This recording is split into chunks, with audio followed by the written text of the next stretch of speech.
And next thing I know, I just couldn't deal with it no more, so I walked out. Rather than to say, you know what, it was just my time to go. That way, you ain't harming nothing. See, valuable people understand at some point. See, that's why it's important for some of you all to figure out who you're supposed to be in God.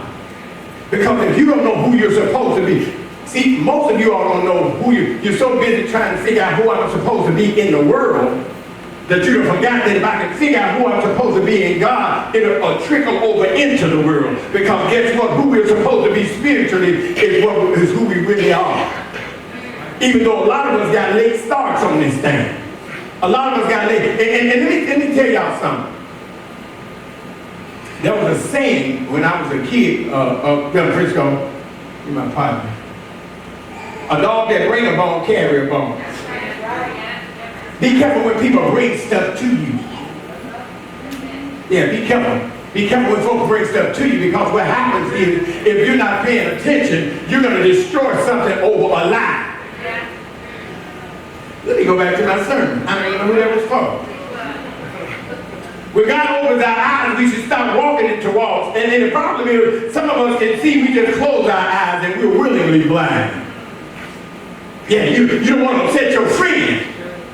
Yeah, there are very few people that say, I don't want my friend to be mad, so I'm just going to ride with my friend, even though you realize your friend is wrong. Well, then guess what? You are willingly blind.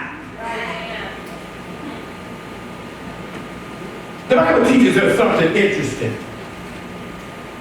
The people, the religious sect of that time asked that man, how in the world, aren't you the guy that used to be blind? How in the world can you see? And when he told them, they didn't believe it.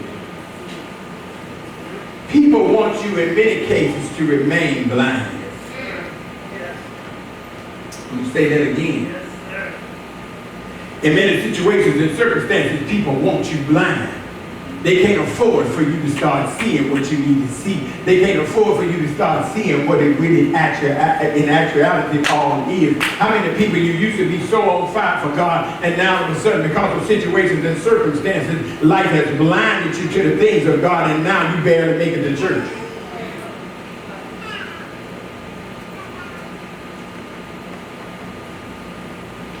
Many times people don't want you delivered.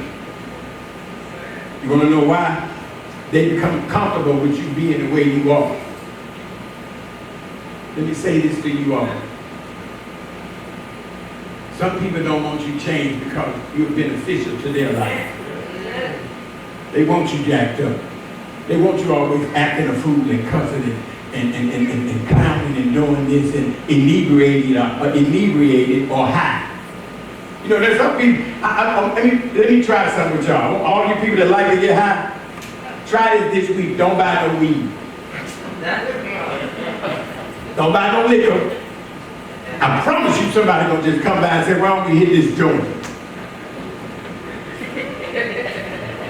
I promise you somebody gonna come by and say, you know, I got the bottles.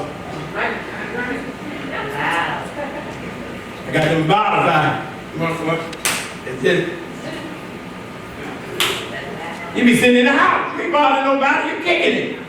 You ain't even trying to get drunk, and all of a sudden here comes the whole crew with your drink. See, that's it. I can't stand people talking about something, oh, I can make it. Yeah, you can make it if they show up with somebody else's drink. But if they walk through the door with your drink, with your Hennessy, if Mother Gavin pull her Hennessy out of that bag, how many people carry their cup with them?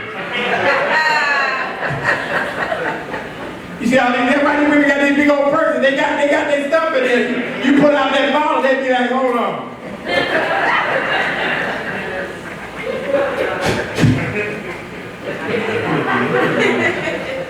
Okay, girl, I'll see you later. But all you got to do is set your mind and say, I'm going to do what God wants me to do this week. I'm not going to buy nothing that I don't need to buy. I'm not going to buy no weed, no liquor, no pills, no cocaine, no nothing. And watch people. The devil has a way of people, with the people that you're beneficial the way you are, they're not going to allow you to walk away from what you're doing. At that point, you have to evaluate who your friends are. All you do is say no. This is how you find out who your friends are. Say no. Just say no. They're going to have the food. From the time you say no, they're going to have the stone food right there on the spot. They're going to show out on you right there on the spot because they can't handle what you did. Did you just say no? What you mean? Anyway, I want to say this and I need y'all to hear it. Don't allow people to make you comfortable being blind. That's right. I don't care how much you love them. I don't care how much you care about them.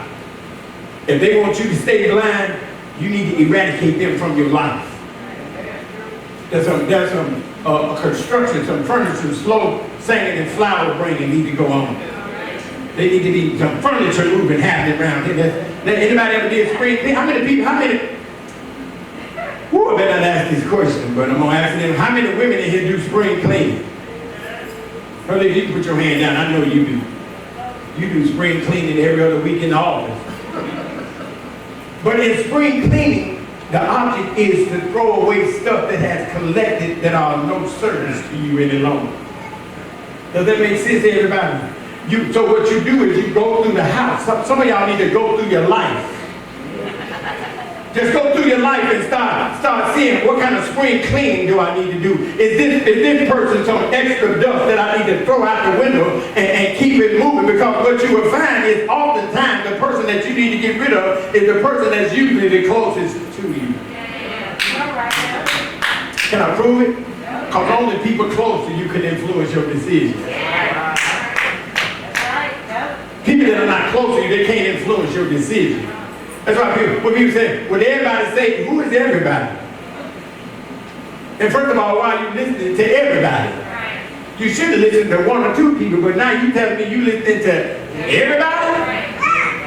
Oh, you and everybody both need to get somewhere and sit down. Going on. When God has delivered you, people will not accept the answer that you give them. He told them that Jesus had made clay and anointed his eyes and told him to wash in the pool of Siloam. He did exactly what Jesus told him to do and he received his sight. Now, first of all, before I get to that part, how many of you all would have actually allowed Jesus to spit on the ground, make up some clay and in the dirt and then place it on your pretty face? Look at all the women looking at me. Show of hand, how many people would let Jesus do it? Don't lie. Don't lie. How many people would let Jesus say, hold on for a minute. Don't move, Angie.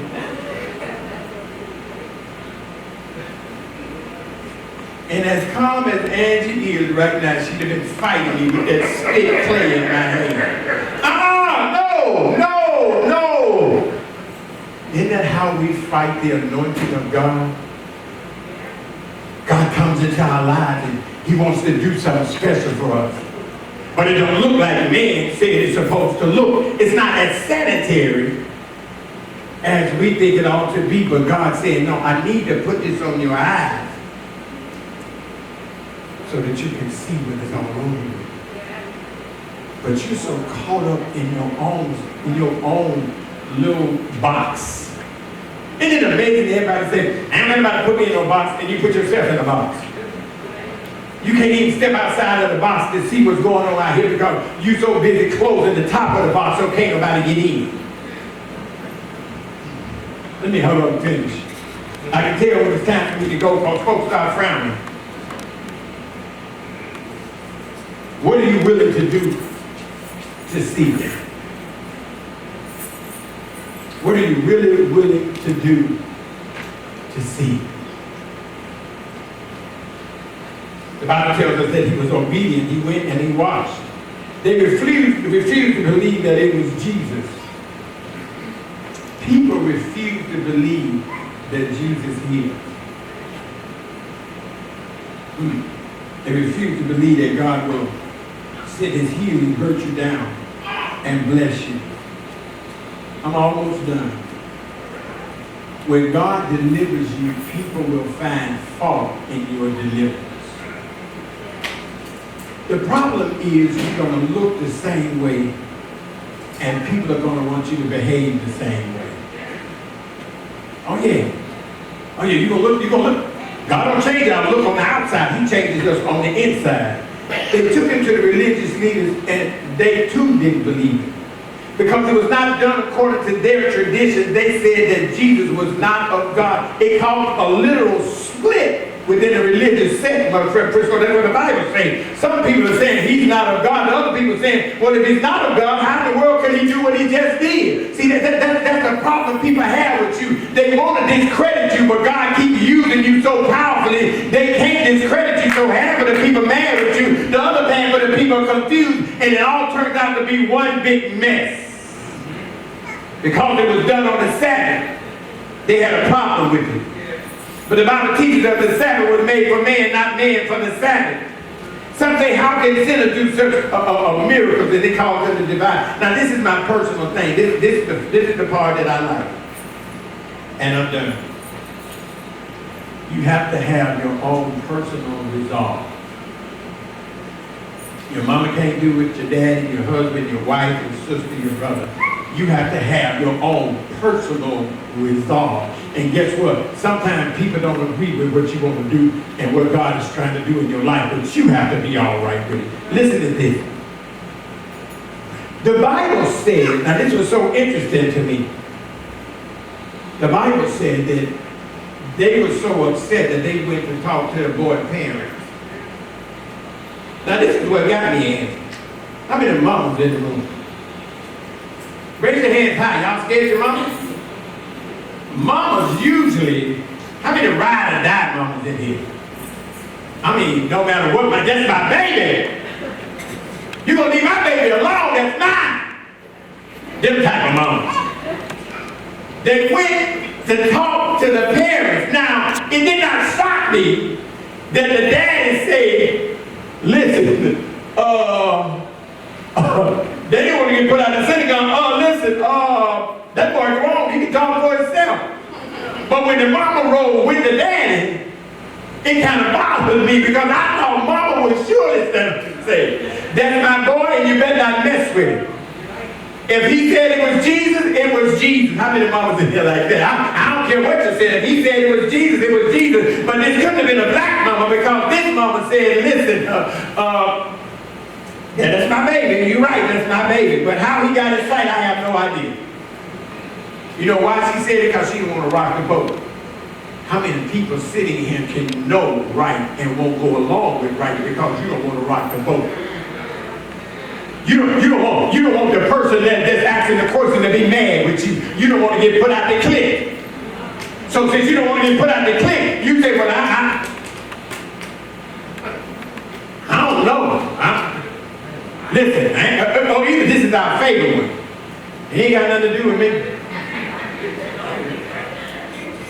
Nah.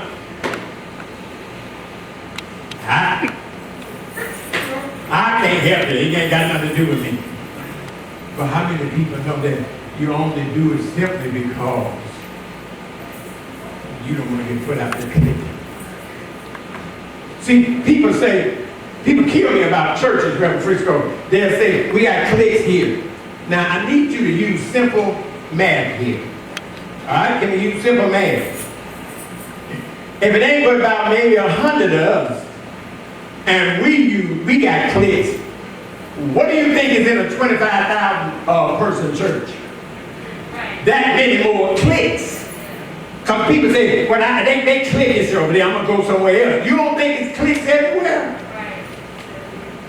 But the problem is when you walk through the door and not coming through the door for the purpose of finding out the will of God for your life and how I can live a life that's pleasing to God, you see all of that clique stuff. There was a man, I saw an example on the book, on Facebook, and this woman came in and told her pastor she was leaving the church because of so much stuff that was happening. And the pastor told her, he said, before you leave, I want you to do something. He gave her a cup of water that was full, excuse me one second, that was full to the brim. And he said, walk around the church with that one time for me. And it was full all the way to the brim, so, she was walking like this. She walked past the gossipers. She walked past the liars. She walked past the backbiters. She walked past the naysayers. She walked past all of the people that keep all of the mess. And then she finally got back to her pastor, and she was proud of the fact that she hadn't wasted one drop. And he said, "What did you see?" She said, "Nothing." He said, "What did you hear?" She said, "Nothing." She said, "As long as I was paying attention to not trying to waste what was in the cup, I didn't get caught up with all of the other stuff." So the next time you get mad, you want to leave something, you want to walk away from God, get you a glass of water and walk around with it. Because I promise you, as long as you're trying to keep that water from wasting out of that glass, what everybody else got to say don't mean nothing to you. I promise you that. The Bible tells us that that man came to a resolve. They argued with him so long that brother finally said, "Now listen, I don't know how you feel about this or how you feel about this, but I once was blind, but now I can see. And I know it was Jesus that did it. Now you can like it or you can dislike it. When it comes to what God has done in your life, the people that don't like it, you just got to say to them, sorry about your luck. I don't know what to tell you. All I know is I used to couldn't stay out of the bar, and now I don't even want to go to the bar." Uh-oh, I know the wrong example, because everybody think I get them a hit before they walk out of here. Everybody was like, "That's right, Pastor." I say, "Boy," they were like, "He tripping now. I don't know what's wrong with him." But how many people understand that when God changes you, it should be some type of sign? You should be as quick to blow up. You should be as opinionated as you used to be. You should be as jacked up as you used to be. It should be something in your life. Yesterday, it was so funny. Can I use your little sis? Nico, can I use you? Yeah. Yesterday, Nico pulled up in the driveway. And she parked in the middle of the driveway. Just like this. So I had just got through mowing, so I took my earphones off and I walked over by and she was like, if that was the back of the parking spot, Nico's rear end was right here. But Nico said something to me that blessed me. She said, "Pastor, I done did curves and I done did everything just to try to get here. I just needed to be here and be here on time." You know what I said to her? Leave that car right where it said. You know why? Because she was trying to get to where she was supposed to be. And even though her head was hurting and she wasn't feeling the best, she pressed her way. So I ain't gonna be petty and worried about her where she parked her car. There were people that came in and say, "Nico, car's in the middle of the driveway." I said, "Leave Nico alone." Now, could nobody get around her, but that's a story for another day. Could nobody get past her, but that's a story for another moment. But the reason I brought it up was because of her desire to please God. And she had a headache so bad that she had to take her aspirin or something while she was in the middle of choir rehearsal. But she made it. You see, sometimes we focus on petty stuff in people's lives, but we don't see the big stuff they just did. She said the kids was hollering, "Oh, I'm about to get off the curb." Shut up, I'm almost there. But that's a blessing. How many of you all understand that when the change comes and God open your eyes, people are going to have an attitude about it? Now some of you all, your eyes are not open simply because you don't want them open. You want to hold on to what you got because you feel like what you got is the way. I can promise you, the Bible says, Reverend Frisco, He takes the foolish things to confound the wise. So when you think you know something, you don't know nothing. And you know what I love about God? you can't trick him. All of that good garbage y'all be talking, God knows if it's for real. I promise you, God knows. God be like, how y'all women make y'all mouth? I can't do it. How y'all do it? Somebody take your mask down and show me. That's it. I'm gonna do it because there ain't no chick. But y'all faces looking like this. Not quite. But kind of like that. Like, really? That's what you really want me to believe. But I need you all to understand something. Whatever you need from God today, you got it. I also need you to understand you can't fix it yourself. Thank you, B. I also need you to understand you can't fix it yourself. You can't fix that situation. You can't fix those circumstances. Only God can fix it. Now, here's the trick of the enemy. And as Reverend Frisco said this morning, I'm going to give you this for you free. This is why your prayers are not being answered. Because you're not in good standing with God. What the devil does is, he causes you to do something that causes a separation between you and God. So now, while